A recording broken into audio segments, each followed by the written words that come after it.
कल मध्य प्रदेश के तृतीय चरण के चुनाव संपन्न कराए जाने हैं। इस चरण में मतदाताओं की कुल संख्या 1,77,52,583 है। इसमें पुरुष मतदाताओं की संख्या 92,68,987, जबकि महिला मतदाताओं की संख्या 84,83,105 बताई गई है। इस दौरान 9 संसदीय क्षेत्रों में मुरैना, भिंड, ग्वालियर, गुना, सागर, विदिशा, भोपाल, राजगढ़ और बैतूल के नाम शामिल हैं, जहां मतदान कराए जाने हैं। चुनाव के लिए शासन स्तर पर सभी तैयारियों को पूर्ण कर लिया गया है। वहीं चुनाव में लगे चुनाव अधिकारियों को जिम्मेदारियां भी सौंप दी गई हैं। इससे पहले भोपाल के लाल परेड मैदान पर मशीनों को एकत्र कर चुनाव अधिकारियों को सौंपा गया है। साथ ही सभी को गंतव्य स्थानों पर पहुंचाया जा रहा है। इसके लिए 2043 पोलिंग बूथ का पिंक पोलिंग बूथ का निर्माण भी कराया गया है। साथ ही प्रदेश भर में पड़ रही गर्मी को ध्यान में रखते हुए मिनी ICU की व्यवस्था भी इस बार की गई है। ऐसे में मध्य प्रदेश राज्य चुनाव अधिकारी अनुपम राजन ने जानकारी साझा करते हुए बताया कि तीसरे चरण के निर्वाचन प्रक्रिया पर लगातार निगरानी के लिए 800 नाके भी बनाए गए हैं। साथ ही बनाए गए विशेष ऐप के जरिए प्राप्त शिकायतों का भी निराकरण समय पर कर दिया गया है। तो धीरे धीरे सभी जगह यही स्थिति है कि अधिकांश पोलिंग पार्टीज अपने अपने गंतव्य की ओर जा चुकी हैं। जो कुछ बची हैं वो जा रही हैं। डिस्पैच सेंटर पे काफी अच्छी व्यवस्था गर्मी के कारण हम लोगों ने सुनिश्चित की है कलेक्टर्स ने, और हम लोगों ने ट्वीट के माध्यम से आपको बताया भी है कि किस प्रकार से अधिकांश जगहों पे जहां पे वितरण केंद्र है वहां पे एक तरह से मिनी ICU जैसी व्यवस्था करके, चाहे दतिया, ग्वालियर, सागर, कई जगह गुना, कई जगहों पे इस तरह की व्यवस्थाएं की गई हैं।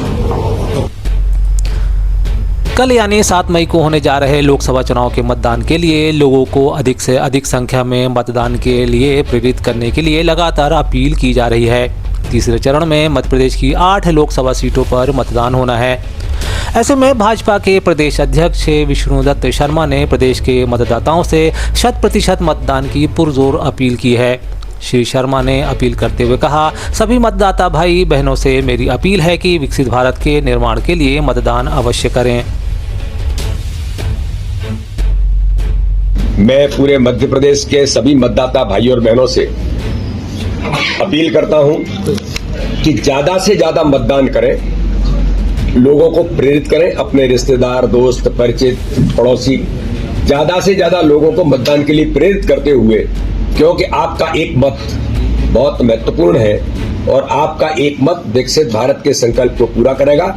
इसलिए मैं आप सबके माध्यम से आम मतदाता भाई और बहनों से अपील करना चाहता हूं कि कल मतदान होने वाला है, ज्यादा से ज्यादा जाकर के मतदान करें। यही अपील मैं आपके माध्यम से करता हूं। जम्मू कश्मीर में आतंकवादियों के हमले में शहीद एयरफोर्स के जवान विक्की पहाड़े को मुख्यमंत्री डॉक्टर मोहन यादव ने पुष्प चक्र अर्पित किया है। छिंदवाड़ा पहुंचे CM ने इस दौरान कहा, हमारे बहादुर जवान पर हमें गर्व है, जिसने अपने कर्तव्य की बलिदेवी पर मातृ सेवा में अपना सर्वस्व समर्पित कर दिया। यह क्षति अपूरणीय है। राज्य सरकार अपने बहादुर की शहादत को बेकार नहीं जाने देगी। मैं अपने शहीद विक्की पहाड़े की आज बॉडी लाई गई में आज में सम्मिलित हुआ। हमें गर्व है हमारे बहादुर जवान पर, जिसने अपने कर्तव्य की बलिदेवी पर अपना उसका एक तरह से माँ की सेवा में अपना शरीर समर्पित किया है। ये बात सही है कि आयु इतनी नहीं थी, कायराना हमला हुआ, सरकार निपटने में सक्षम है और उनको कीमत चुकाना पड़ेगी जिनमें ये कायराना हरकत की है। लेकिन कांग्रेस ने मध्य प्रदेश के मुख्यमंत्री डॉक्टर मोहन यादव की शिकायत चुनाव आयोग से की है। यह शिकायत मुख्यमंत्री डॉक्टर मोहन यादव द्वारा आचार संहिता के उल्लंघन को लेकर की गई है। कांग्रेस का आरोप है कि तीसरे चरण के चुनाव प्रचार के अंतिम दिन CM द्वारा राजगढ़ के राघवगढ़ में रोड शो में भाजपा के पक्ष में मतदान करने हेतु भगवान राम की फोटो का प्रयोग किया गया था। इस दौरान सीएम कहते हैं कि यह चुनाव श्री राम विरोधियों को सबक सिखाने का है। कांग्रेस का आरोप है कि मुख्यमंत्री द्वारा धर्म के नाम पर वोट मांगना आदर्श आचार संहिता का उल्लंघन है। मामले पर जेपी धनोपिया ने पत्रकारों को उक्त जानकारी दी है। प्रदेश में लोकसभा चुनाव का प्रचार थर्ड फेज का कल समाप्त हुआ है और बहुत ही दुर्भाग्यपूर्ण है कि मध्य प्रदेश के मुख्यमंत्री डॉक्टर मोहन यादव द्वारा राजगढ़ लोकसभा क्षेत्र के अंतर्गत राघवगढ़ में भगवान राम की फोटो अपने हाथों में लेकर रोड शो किया, चुनाव प्रचार किया और उन्होंने जनता से मांग की कि भगवान राम के नाम पर वोट दीजिए, जो राम को मानने वाले लोग हैं उनको वोट दीजिए, जो सनातन के विरोध हैं उनको वोट न दिए जाए। इस तरह से धर्म का प्रयोग किया है। राजनीति में धर्म का प्रयोग आचार संहिता का खिलाफ उल्लंघन है। इतना ही नहीं, भारतीय जनता पार्टी ने बकायदा प्रेस नोट भी जारी किया है, उसमें उन्होंने लिखा हुआ है कि हमने तो स्पष्ट कहा है कि भगवान राम के नाम पर वोट दिए जाए। ये भगवान राम के मानने वालों का और भगवान राम को न मानने वालों के बीच का चुनाव है। ये आचार संहिता का उल्लंघन है। हमने आज चुनाव आयोग से शिकायत की है और डॉक्टर मोहन यादव के विरुद्ध आचार संहिता उल्लंघन की रिटर्न दर्ज करने की मांग की और कार्रवाई करने की मांग की और हमने कहा है कि कब से आगे भविष्य में इस तरह की पुनरावृत्ति न हो, इसलिए कार्रवाई बहुत जरूरी है। उधर मध्य प्रदेश के दौरे पर आज जोबट पहुंचे राहुल गांधी ने अपनी जनसभा में एक बार फिर भाजपा पर जमकर निशाना साधा। इस दौरान उन्होंने इंडिया गठबंधन की पैरवी करते हुए कहा कि भाजपा संविधान को खत्म करने की ओर अग्रसर है। राहुल कहते हैं कि यह चुनाव देश के लोकतंत्र और संविधान को बचाने का चुनाव है।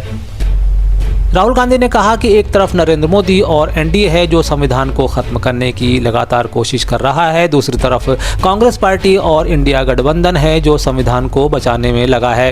राहुल गांधी ने कहा, एनडीए में लोग संविधान खत्म कर गरीबों, दलितों, आदिवासियों, पिछड़ों से आरक्षण छीनना चाहते हैं। ये जो चुनाव हो रहा है ये संविधान बचाने का चुनाव है।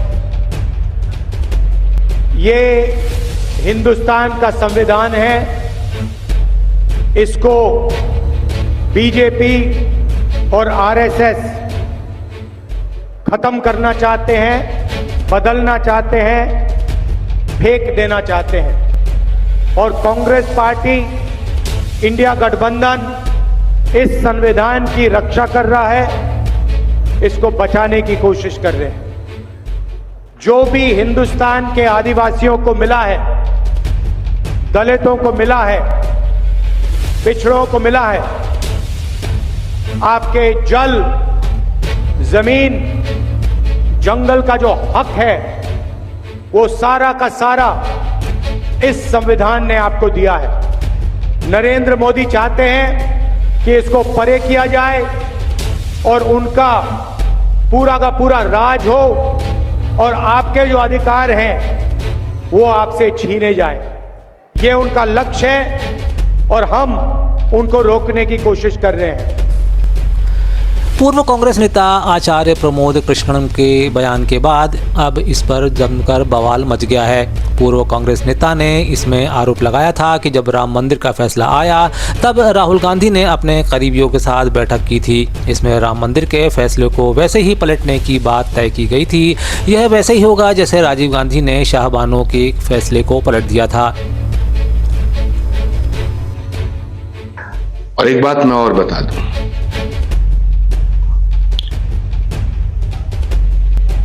मैं कांग्रेस में 32 साल से भी ज्यादा समय मेरा बीता है। जब राम मंदिर का फैसला आया, राम मंदिर बनना शुरू हुआ, उसके बाद राहुल गांधी जी ने अपने नजदीकी लोगों की एक बैठक में अमेरिका के रहने वाले अपने एक शुभचिंतक के कहने पर, इशारे पर, सलाह पर यह बात कही थी कि अगर हमारी सरकार बनती है तो हम सुपर पावर कमीशन बना करके राम मंदिर के फैसले को पलट देंगे। उन्होंने यह भी कहा था जिस तरह शाहबानो का फैसला राजीव गांधी जी ने पलटा था। 3 तलाक के मुद्दे को लेकर के शाहबानो का फैसला, सुप्रीम कोर्ट का जो फैसला था उसको बदल दिया गया था। तो जब शाहबानो का फैसला बदला जा सकता है तो राम मंदिर का फैसला क्यों नहीं बदला जा सकता है।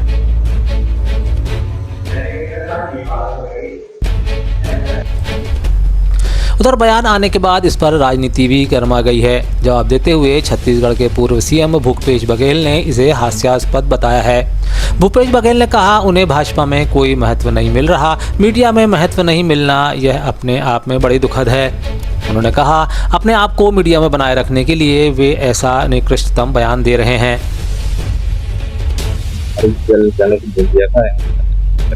और अधिकार का खेड़ा प्रेस कॉन्फ्रेंस में ये बोल रही है कि उनको महत्व नहीं दिया गया, इसलिए उन्होंने पार्टी। देखिए, राधिका खेड़ा जी के बारे में मुझे कुछ कहना नहीं, क्योंकि मैं संगठन से जुड़ा हुआ नहीं, मुझे अलग अलग जिम्मेदारी मिलती रही है, मैं काम करता रहा हूँ, लेकिन एक संबंध था, उसमें कोई बात नहीं, प्रवक्ता थी तो मिलते रहते थे, ऐसा कोई विवाद है नहीं। यदि उसको भारतीय जनता पार्टी में जाना है तो जाए, हमारी शुभकामनाएं हैं, बहुत सारे लोग हैं, ये भी चल जाए। लेकिन जिस प्रकार से अनर्गल आरोप लगाना, किसी की चरित्र हनन करना, जैसे सुशीलानंद शुक्ला पे जो आरोप लगाया है, ये मैं नहीं समझता कि उचित है। आपको जाना है, जाइए नहीं। और राम मंदिर के बारे में बोल रहे हैं, जहां गए, अरे भाई, प्रदेश कांग्रेस कमेटी पूरे उत्तर प्रदेश के पूरे एलपी लीडर और पूरा पीसीसी तो सभी दर्शन करने गए थे, उनसे पहले गए थे, तो वहां तो कोई कार्रवाई हुई नहीं। और जहां तक के बोले कि जो पंजाब के मुख्यमंत्री हैं या अभी हमारे पीडब्ल्यू मिनिस्टर हिमाचल प्रदेश के जो अभी मंडी से चुनाव भी लड़ रहे हैं, विक्रमादित्य सिंह जी, वो भी गए, तो उनको तो टिकट मिली, तो ये गई थी, ये भी पता नहीं हमको, तो इसके खिलाफ क्यों कार्रवाई करेंगे? आखिरी सवाल ये है कि बात यह है कि जो पूर्व कांग्रेस के नेता है प्रमोद मिश्रा, उनका ये कहना है कि मैं 32 साल से कांग्रेस में सेवाएं दिया, और एक बात निकल के आई कि बैठक हुई सहयोगियों के